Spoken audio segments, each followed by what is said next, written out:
Domingo que vem é dia da Bíblia no Brasil. Porém, aqui nós estamos adiantando, estamos celebrando o dia da Bíblia hoje.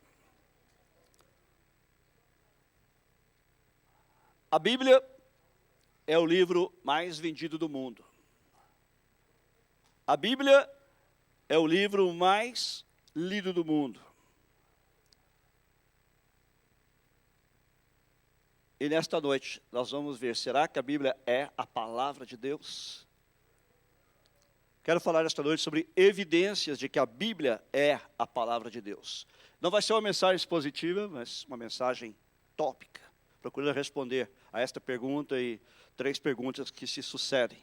Vamos ler João 17, que diz assim: quando Jesus orava por seus discípulos, ele fez esta oração ao Pai: Pai, santifica-os na verdade. A tua palavra é a verdade. Jesus disse que a palavra de Deus, a Bíblia, é a verdade. Mais adiante, em João 10:35, segunda parte do versículo, Jesus diz: a Escritura, a Bíblia, a Escritura não pode ser quebrada, ou a Escritura não pode ser anulada, ou para colocar em termos teológicos, a Escritura é infalível, a Bíblia é infalível. E ainda outra passagem, 2 Timóteo 3, 16 e 17, que diz: toda a Escritura, toda a Bíblia, toda a Escritura é inspirada por Deus e útil para a repreensão, é útil para o ensino, para a repreensão, para a correção, para a instrução na justiça, para que o homem de Deus seja perfeito e apto para toda boa obra. Havia um seminarista que estudava num seminário para ser pastor. Ele era muito legalista. E ele queria ter a base bíblica para tudo que ele fizesse. Ele sentia que estava em terreno sólido se ele pudesse citar um versículo da Bíblia para justificar suas ações. E ele estava saindo muito bem. Tudo que ele ia fazer, ele tinha um versículo para justificar. Até o dia que ele começou a se apaixonar por uma colega do seminário. Ele queria beijá-la, mas ele não conseguia encontrar um versículo para justificar o beijo. Assim, fiel à sua consciência, ele levava a moça, caminhava com ela todas as noites até a porta do dormitório feminino, olhava para ela com aquele desejo de beijar, mas... E ele dizia rapidamente, boa noite, virava as costas e ia embora. E isso continuou por semanas. E todo este tempo ele estava estudando a Bíblia, pesquisando a Bíblia, para ver se encontrava um versículo que justificasse dar um beijo de boa noite na moça. Mas ele não conseguia encontrar nenhum, até que finalmente ele encontrou aquele versículo em Romanos que diz: saúdem uns aos outros com um beijo santo. Ele pensou, finalmente eu tenho uma base bíblica para dar um beijo de boa noite nela. Mas para ter certeza, ele foi conversar com um professor do seminário. Depois de conversar com o professor, ele percebeu que o versículo tinha mais a ver com o contexto da igreja do que uma situação de namoro. Assim, mais uma vez, ele não tinha um versículo, uma passagem bíblica para justificar beijar a sua garota.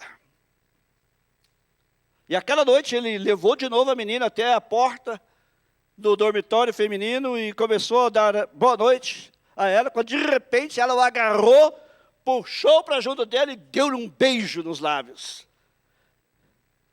E ele, todo atrapalhado, começa a procurar o ar e fala, versículo bíblico, versículo bíblico. A garota agarrou a segunda vez e antes de ele dar o segundo beijo, ela disse, faça aos outros o que você quer que eles façam com você.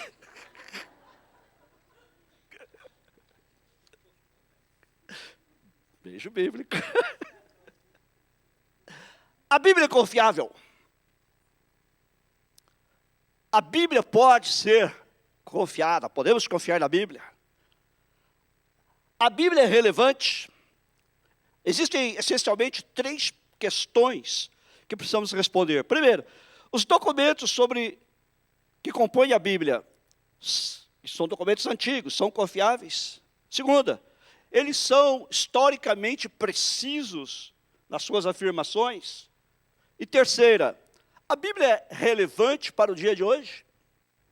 Ela tem significado para a minha vida, aqui e agora?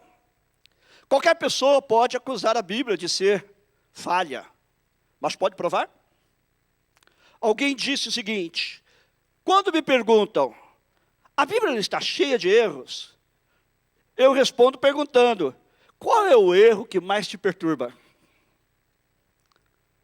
E essa pessoa conclui dizendo, eu adoro observar a resposta. Nunca alguém me respondeu. Nunca ninguém me apresentou uma resposta. Alguns dizem, bom, isso é o que eu sempre tenho ouvido. E se fosse comigo, eu acrescentaria, se alguém me perguntar, a Bíblia está cheia de erros, está? Eu responderia, me aponte 3 destes erros. Nunca encontrei ninguém que pudesse me apontar 3 erros na Bíblia. Então aqui está a nossa resposta às questões apresentadas. Em primeiro lugar, o texto da Bíblia é confiável. Alguns amigos me perguntam, já me perguntaram várias vezes, se o texto da Bíblia que nós temos hoje em dia é o mesmo que o texto original, ou se a Bíblia foi mudada. Tem até alguns críticos que chegam a afirmar que a Bíblia foi mudada. Eu pedi que todo mundo hoje trouxesse sua Bíblia de papel. Você trouxe? Se trouxe, levante a Bíblia aí, ó. Ok. Eu quero que agora você, por favor, agarre aí o seu Velho Testamento, o seu Antigo Testamento. Faça assim, ó.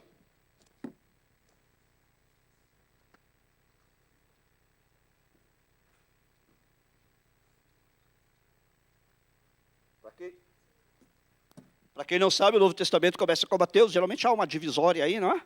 E você pode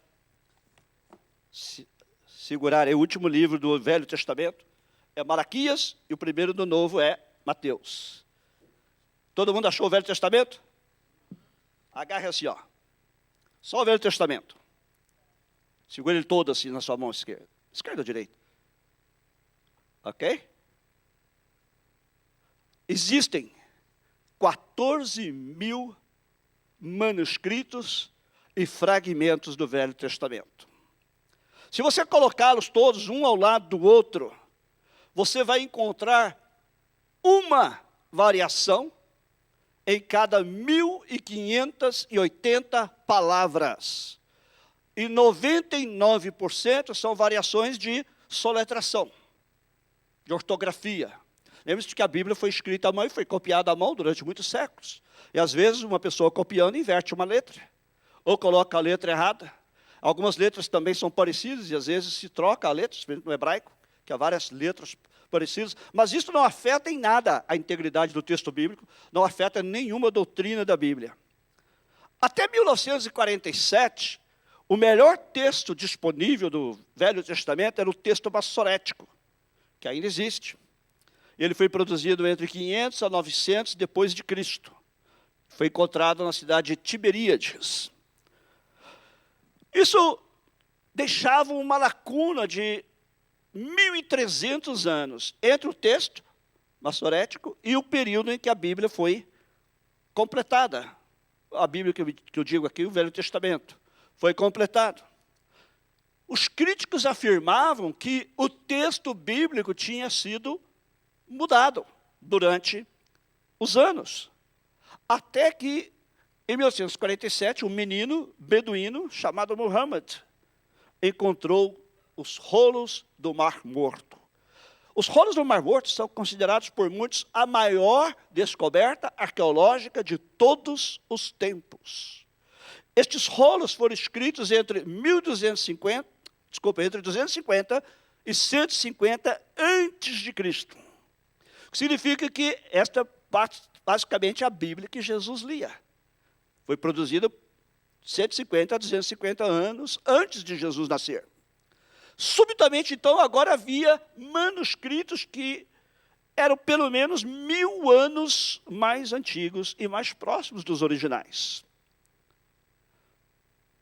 Mas os críticos não ficaram satisfeitos. E alguns não esperavam a hora, né, de ver quais seriam as mudanças e discrepâncias que haveria no texto bíblico.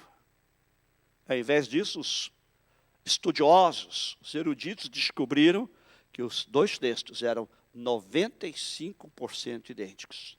Pense nisso, 1000 anos de escribas copiando e recopiando a Bíblia, e as únicas mudanças foram na soletração de palavras. Jesus não estava brincando quando ele diz: passarão os céus e a terra, mas a minha palavra não há de passar.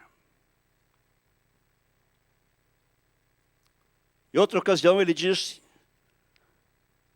que até que o céu e a terra passem, nem sequer a menor letra ou tio passará da lei, até que tudo seja cumprido. Então nós podemos afirmar que o Antigo Testamento que nós temos hoje é exatamente igual ao que Jesus usava. É exatamente igual ao que o povo de Deus, os hebreus, usavam antes do tempo de Jesus. Não sofreu alterações. Agora, de novo na sua Bíblia, agarre aí o Novo Testamento, como eu disse, a partir de Mateus. É a parte menor, não é? Da sua Bíblia. Segura aí o Novo Testamento. Isso. Preste atenção. Existem mais de 24.000 cópias do Novo Testamento. Sabe qual é o segundo livro da Antiguidade que mais tem cópias? Os escritos de Homero, o famoso poeta grego. E eles datam de cerca de 800 anos depois que Homero morreu. E só existem cerca de 650 cópias dos textos de Homero. Enquanto que do Novo Testamento existem mais de 24.000, cerca de 25.000 cópias. 5.300 estão em grego, que é a língua original em que o Novo Testamento foi escrito. 10.000 em latim, que era a língua do Império Romano. Então o Novo Testamento foi traduzido para o latim. E 9.300 em outras línguas. Se você colocar esses manuscritos lado a lado e fizer uma comparação, você vai ver que existe menos do que uma variação em cada 1000 palavras. As variações são de um escriba, copiando uma palavra errada ou invertendo uma letra, mesmo que no Velho Testamento. E nenhuma dessas variações afeta o conteúdo da Bíblia, afeta as doutrinas cristãs, as doutrinas bíblicas. Frederick Kenyon, um grande erudito, disse o seguinte: qualquer dúvida sobre como as Escrituras chegaram até nós, substancialmente, como elas foram escritas, foi totalmente removida. Ou seja, não há mais dúvidas de que a Bíblia que nós temos é exatamente a Bíblia que os antigos usavam. Tanto a autenticidade como a integridade geral dos livros do Novo Testamento podem ser considerados como finalmente estabelecidos. Olha que coisa tremenda. A propósito, se você quiser ler mais sobre isso, sobre a confiabilidade do Novo Testamento, anos atrás eu escrevi um artigo que foi publicado numa revista no Brasil. Depois, se você quiser, fale comigo, eu vou lhe dar o endereço e você pode talvez ler na internet. Esse é um assunto que me faz vibrar, porque eu posso dizer como o salmista: eu sei em quem tenho crido e eu sei em que tenho crido. Então nós temos que as evidências da Bíblia, de que ela não foi alterada, de que ela é exatamente, a Bíblia que nós temos hoje é exatamente a que os antigos cristãos e os hebreus usavam, essas evidências estão claras, porque são milhares de manuscritos atestando isso. Em segundo lugar, o conteúdo da Bíblia é confiável. Alguns dizem que há aparentes contradições na Bíblia, mas se você olhar de perto, você vai ver que essas aparentes contradições são só isso, aparentes. Não são verdadeiras contradições. As pessoas interpretam mal declarações da Bíblia como contraditórias. Vou dar 2 exemplos para você entender. Primeiro, a genealogia de Jesus. Algumas pessoas pensam que a Bíblia contém 2 genealogias conflitantes de Jesus. Uma foi registrada por Mateus e a outra foi registrada por Lucas. O fato é que Lucas estava traçando a genealogia de Maria, de quem Jesus era filho. E Mateus estava traçando a genealogia de José, de quem Jesus era filho legalmente. Cada um tinha um propósito diferente. Mateus procurava mostrar que Jesus era o descendente de Davi, prometido. Para isso ele teria que ser filho legal de José, que era descendente de Davi. Enquanto Lucas está mais preocupado em mostrar a descendência física de Jesus, que é através de Maria. Outra aparente contradição que pessoas citam é o suicídio de Judas. Mateus afirmou que Judas se enforcou.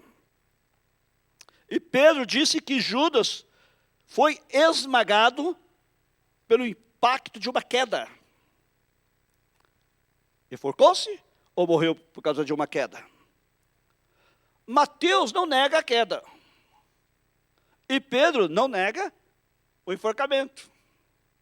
Cada um simplesmente está apontando aspectos diferentes associados com o suicídio de Judas. Cada um estava mostrando a uma audiência, pessoas diferentes, aspectos diferentes da mesma morte.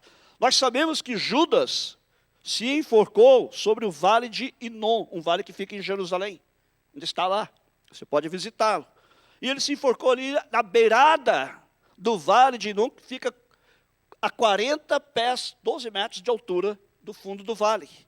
E a resposta simples é que ou o galho no qual ele se enforcou, e a Bíblia diz que ele se enforcou numa árvore, o galho que ele se enforcou quebrou,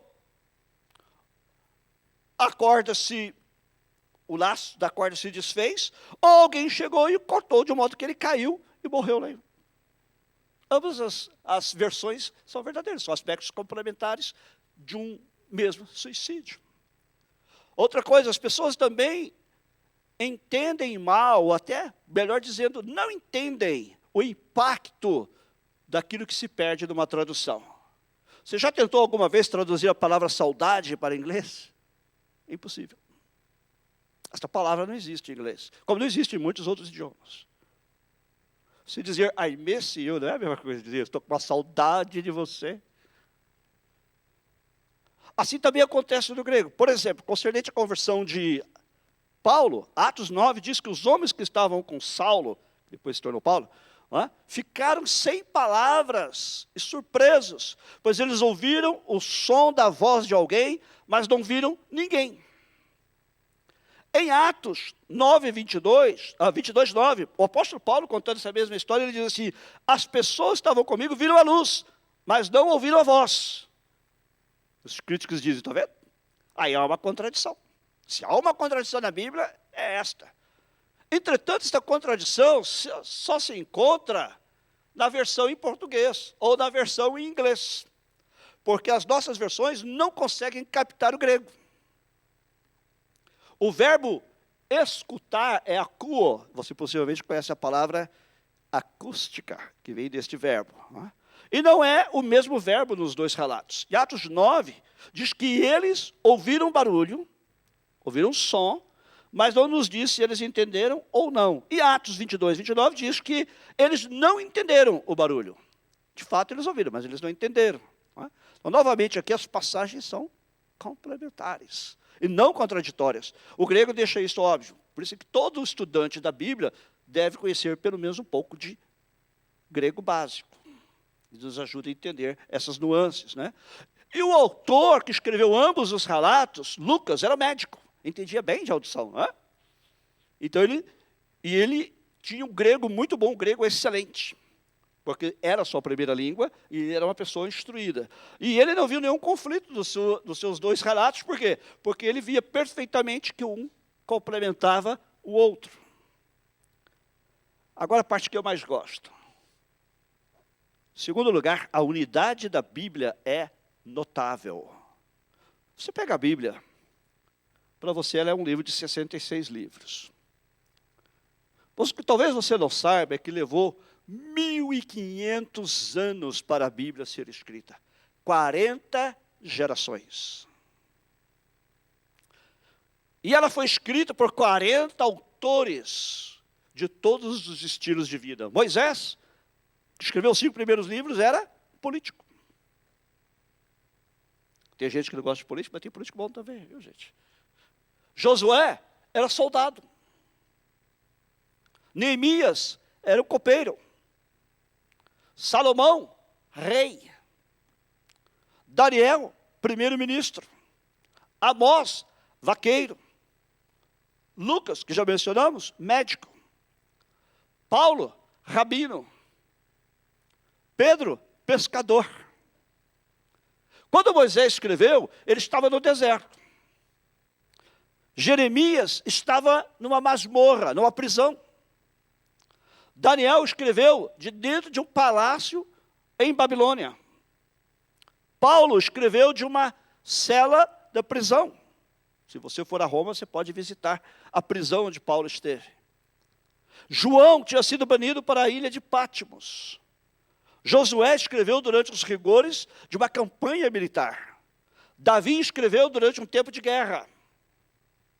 Salomão escreveu em meio à prosperidade e paz. Então, homens que viveram em épocas distintas,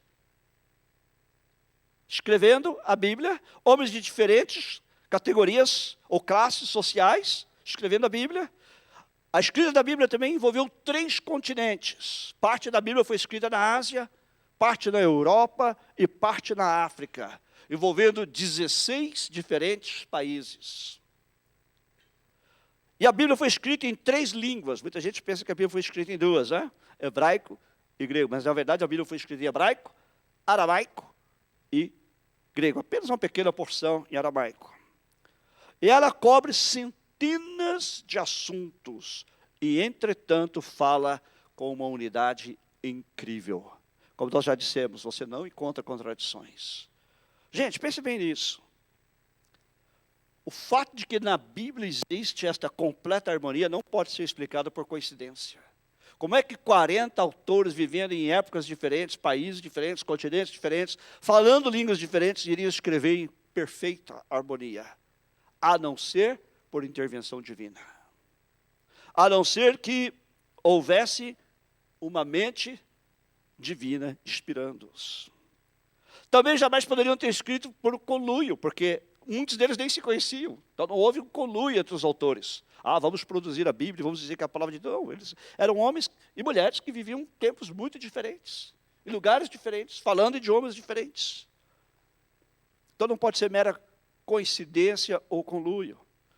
O que você encontra na Bíblia de capa a capa é que há um herói, o Messias. Um vilão, Satanás. Um problema, o pecado. E um propósito, a salvação. Deixa eu perguntar alguma coisa para você. Como é que este livro incrível poderia ter sido escrito sem intervenção divina? É claro que houve um arquiteto mestre que planejou ou projetou esse livro. Nós temos um arquiteto aqui, né? Cadê ele? Geralmente ele está sentado aqui, está atrás. Você já viu alguma casa que apareceu do nada, assim que houvesse uma mente, né? Alguém para projetar? Não existe. Assim é a Bíblia. E a história da Bíblia é notável. Os críticos da Bíblia estão sempre tentando usar a arqueologia e a história para desacreditar a Bíblia. Por exemplo, alguns afirmavam que Pilatos nunca existiu. Porém, a arqueologia recentemente descobriu um teatro em Cesareia com o nome de Pilatos. Alguns diziam que os hititas, várias vezes mencionados na Bíblia, nunca existiram, que os autores bíblicos haviam inventado os hititas. Porém, a arqueologia provou que eles estavam errados. Descobrido recentemente 1.200 anos de história hitita. Outros críticos diziam que o rei Belsazar, mencionado no livro de Daniel, Rebelsazar, o rei de Babilônia, nunca existiu, porque ele não era mencionado em nenhum documento. Mas a arqueologia confirmou que ele realmente existiu. Alguém disse o seguinte: toda vez que uma pá, vamos colocar de outra maneira, toda vez que um arqueólogo cava com uma pá no Oriente, é um crítico a menos no Ocidente. Porque a cada dia a arqueologia vai revelando a verdade dos fatos narrados na Bíblia. Nós não precisamos de arqueologia, mas ela é uma forma de nos mostrar que aquilo que nós cremos é histórico, é factual, é verdadeiro. Quando a Bíblia fala de história, embora ela não seja um livro de história, ela fala a realidade dos fatos. E isso é comprovado pela arqueologia.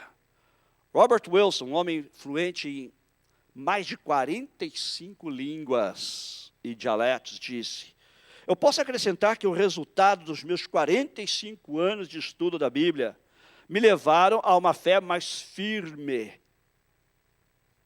de que no Velho Testamento nós temos um relato verdadeiro e histórico da história do povo israelita.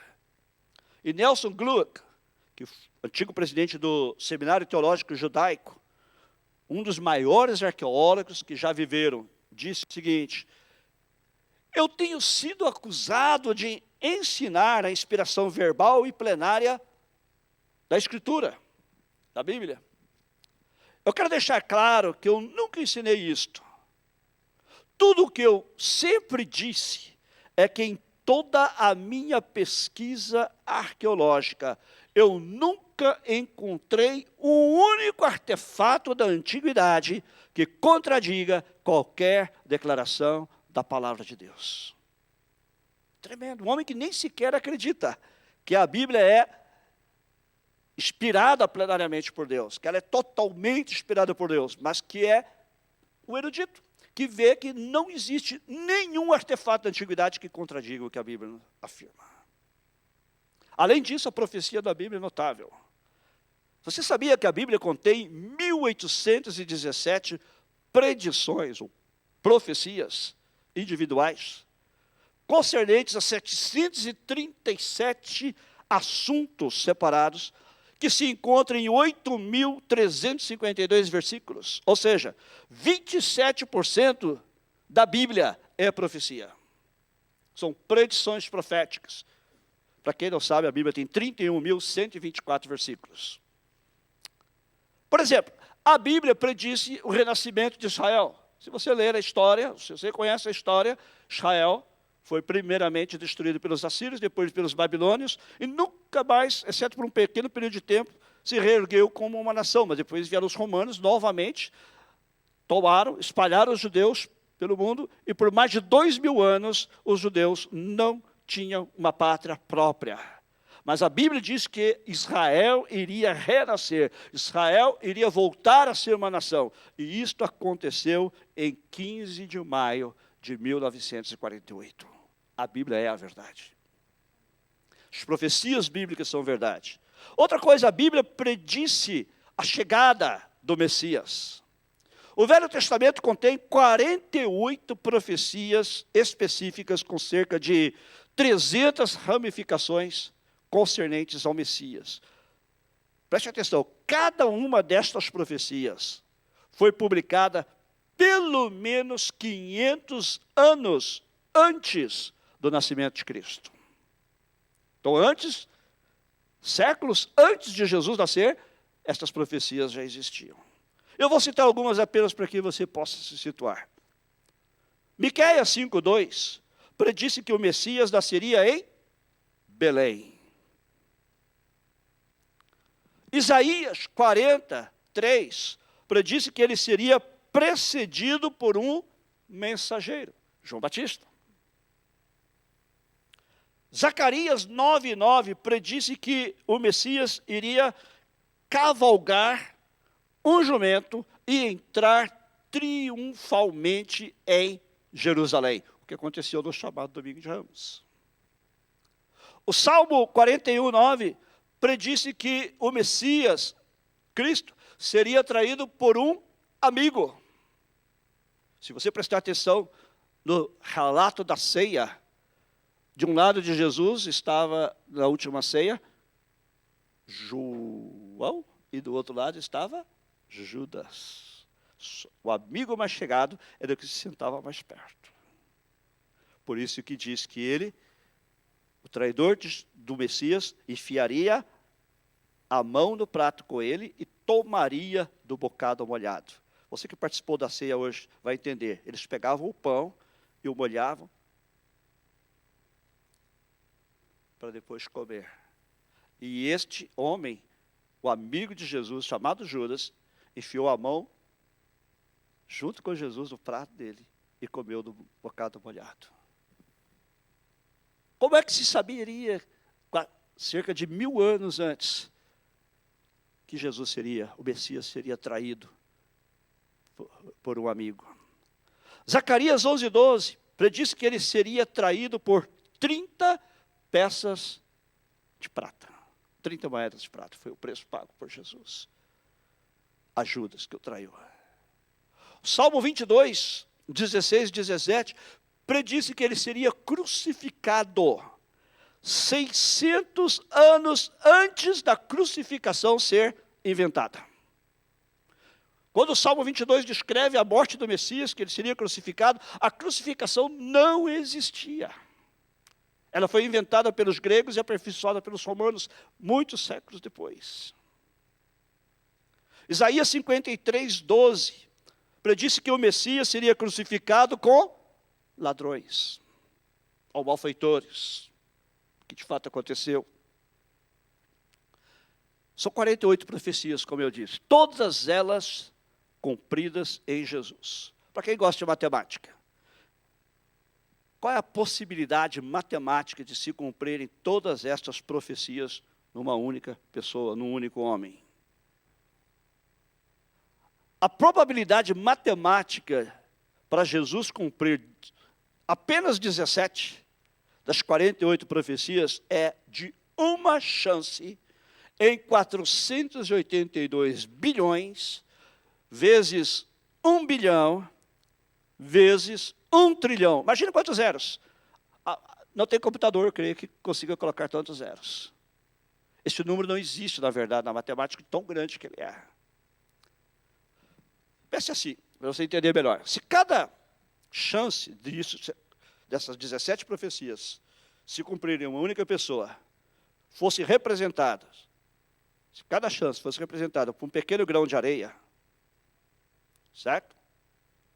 Essa areia, esses 480 bilhões vezes 1 bilhão vezes 1 trilhão, encheria toda a nossa galáxia.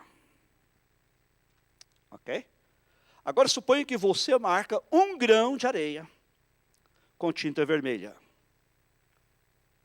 E depois esse grão de areia é misturado aos 480 bilhões vezes 1 bilhão vezes 1 trilhão de outros grãos. Aí, alguém vem, coloca uma venda nos seus olhos e solta você no meio dessa galáxia de areia. A possibilidade, vou colocar em termos matemáticos, a probabilidade de que você pegue o grão vermelho na sua primeira tentativa é de uma chance em 480 bilhões vezes 1 bilhão vezes 1 trilhão. Praticamente nula. Então, para que aquelas 17 profecias, estou falando ainda das 48, se cumprissem em uma só pessoa, se cumprissem em Jesus, é porque realmente elas vieram de Deus. Jesus cumpre todas as profecias messiânicas do Velho Testamento, todas as profecias que apontavam para a vinda do Messias. Então, essa é a probabilidade matemática de Jesus cumprir 17 das 48 profecias. Mas tudo isso não é o mais importante da Bíblia. A história da Bíblia, conforme vimos, é verídica, é atestada pela arqueologia. A harmonia entre os escritos bíblicos é tremenda, só uma mente divina por trás poderia explicar, somente a inspiração divina. Mas o mais importante de tudo é a mensagem da Bíblia.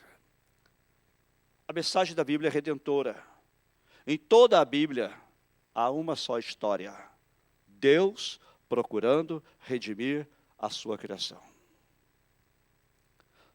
D.L. Moody, o famoso evangelista americano, disse: a Bíblia não foi dada para a nossa informação, mas para a nossa transformação. É verdade que a Bíblia contém muita informação. Informação que, como vimos, é comprovada pela arqueologia, pelos fatos históricos. Mas este não é o propósito da Bíblia. Não é que encher a sua cabeça de informação, mas é para transformar o seu coração. A Bíblia não nos foi dada para a nossa informação, mas para a nossa transformação. A Bíblia é sobre Deus buscando prover um meio para redimir a sua criação perdida. Você poderia dizer que existe um fio escarlate, um fio vermelho, que percorre toda a história e a Bíblia, de como Deus tem feito e está fazendo tudo que é preciso para se reunir com a sua criação perdida, ou seja, com você e comigo. Ele quer que todos nós o conheçamos e sejamos redimidos, salvos por Ele. A história da Bíblia é sobre como você e eu podemos conhecer a Bíblia. Quero dizer, conhecer a Deus. Cada história da Bíblia, toda a história dela é verdadeira, é precisa. Porque a Bíblia é o próprio fôlego de Deus. Falar da sua criação de forma escrita. Para nos ensinar quem Deus é e como nós podemos conhecê-lo. A Bíblia aponta para Deus, mas ela não é Deus. Nós não devemos adorar a Bíblia, nós devemos adorar a Deus. Conquanto você possa não entender tudo que está na Bíblia, você pode, ao menos, crer nela plenamente e tomar uma posição sobre ela. Ela é a única regra segura e guia para a vida. A Bíblia, ela carrega em si a mensagem de Deus que foi passada ao seu povo através das gerações. E nós devemos receber esta mensagem. A mensagem é o que muda as pessoas, e não tanto o texto. Há pessoas que leem a Bíblia, mas nunca foram tocados pela sua mensagem. Eu lembro que tínhamos uma jovem aqui da nossa igreja que estava no college, na faculdade, e ela dizia que havia um professor ali de filosofia que toda aula levava a Bíblia. E citava a Bíblia. Conhecia muito bem a Bíblia, mas não cria nela.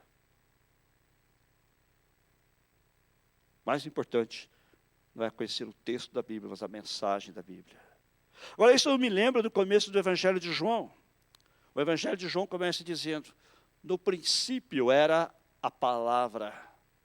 A palavra estava com Deus e a palavra era Deus. Ele estava no princípio com Deus. Preste atenção. O Evangelho de João continua dizendo que depois a palavra se tornou carne e habitou entre nós. E diz então que a palavra é Jesus. João usa a palavra grega logos. No princípio era o logos estava com Deus, e o logos era Deus, para descrever Jesus. Nas nossas versões em inglês e português, este termo logos é traduzido como palavra, mas também pode ser traduzido como mensagem, ou como declaração. Jesus é a mensagem de Deus. Como pessoa, Jesus reunia em si tudo o que era a mensagem de Deus. Ele era uma mensagem de amor, de perdão, de compaixão e, sobretudo, de conhecer a Deus e fazer a vontade dEle. Você só pode conhecer verdadeiramente a Deus e fazer a vontade dEle através de Jesus. Tudo que Deus é, está em Jesus. Jesus era tudo aquilo que Deus havia testificado nas suas escrituras em um homem. Ele era a mensagem das escrituras. Ele era amor, e ao ser amor, ele era e é Deus. Eu me lembro agora das palavras do apóstolo Paulo, que são tão diretas ao assunto, que diz assim: mas agora, a justiça de Deus se manifestou sem a lei, embora a lei e os profetas deem testemunho dela. A justiça de Deus através da fé em Jesus Cristo, para todos aqueles que creem.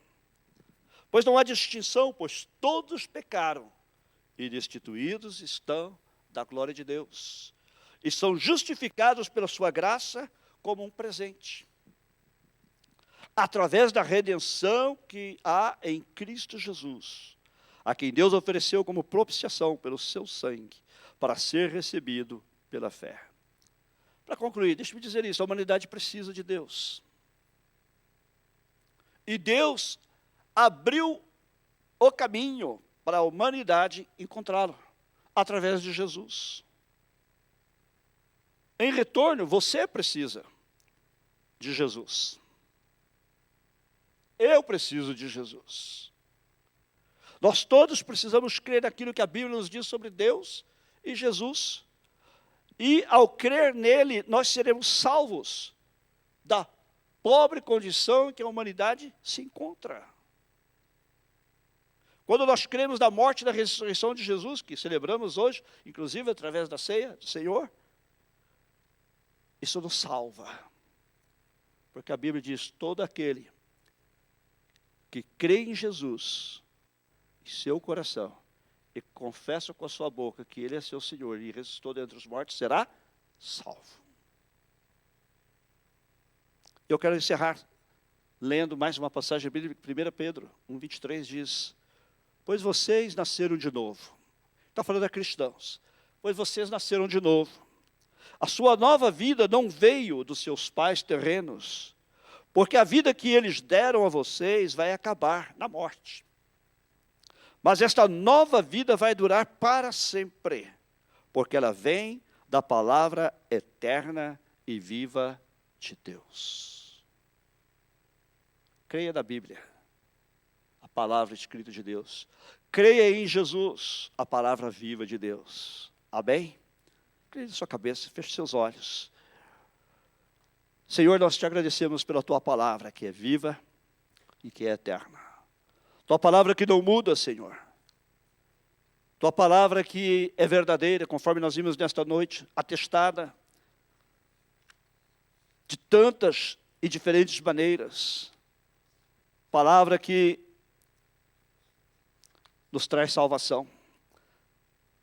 Palavra na qual nós podemos crer e da qual nós podemos depender, porque é inspirada por Ti.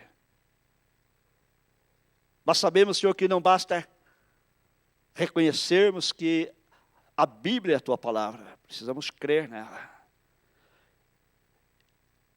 E crer nela é crer em Jesus, o Teu Filho que Tu enviaste para nos salvar, para nos perdoar, nos dar vida eterna. E nesta noite, Senhor, nós oramos para que, se há alguém aqui que ainda não teve um encontro com Jesus, esta pessoa possa ser agora tocada pelo Espírito Santo e fazer uma decisão de receber a Jesus Cristo e de crer nele como seu único Senhor e Salvador. E aqueles de nós, Senhor, que cremos, ajuda-nos a entender que não basta também crer, mas é preciso obedecer tudo quanto está escrito na Tua palavra.